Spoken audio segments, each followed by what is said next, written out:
G'day everyone, welcome back to my channel. I'm Adelaide. Have you ever read a story which left you not just feeling a little bit teary but had actual tears running down your face? Well, today I'm going to be talking about 5 Harry Potter one-shot fan fictions which will have you reaching for your tissue box. The first story I'm going to talk about is The Next 24 Hours by Sarah's Girl, and it is 3,376 words, rated mature. I read it on AO3. I'll check if it's on FFN, but I don't know yet. I'll put the links in the description as always.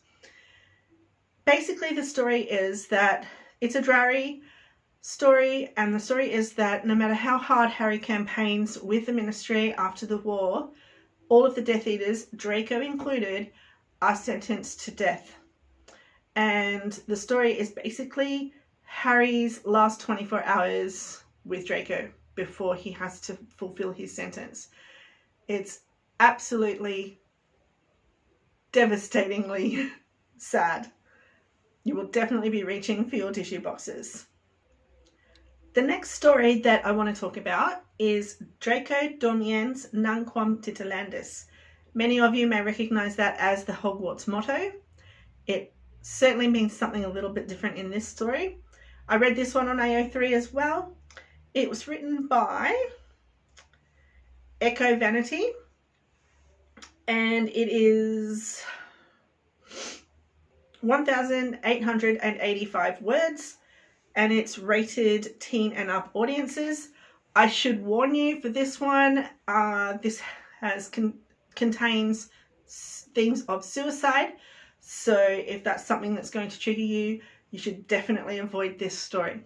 The story is basically Harry has to go to a Muggle morgue to identify Draco's body. It is also a Drarry story. And a lot of the story is inside Harry's head. And I really love the way that it is written. Like, Harry's thoughts will start to run away with him, and then he'll think to himself, stop. It's just an incredibly written story that will tug at your heartstrings. The next story I want to talk about is called Traces. I read it on fanfiction.net.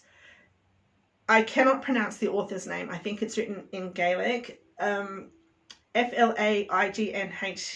So I don't know, Flainan maybe? I don't know. I'm not sure. I'll write it up anyway so you can try and read it for yourself. It is 4,124 words and it's rated K. If you've ever wanted to read a story that's set a little bit after the war, maybe around the time when people are starting to have to cope with the deaths of their loved ones, this is your story for you. It's basically people in the Weasley family learning to cope with the loss of Fred. And it goes through each member of the family and what it is that's triggered their grief. Anyone who has ever lost someone will know that sometimes there is a gap between when you lose them and when you really start to break down and really start to notice their absence. It's that part where you start to notice their absence that this story deals with. It is incredibly well written and I highly recommend it.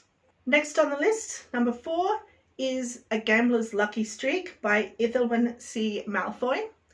It is 3,107 words and it is rated T.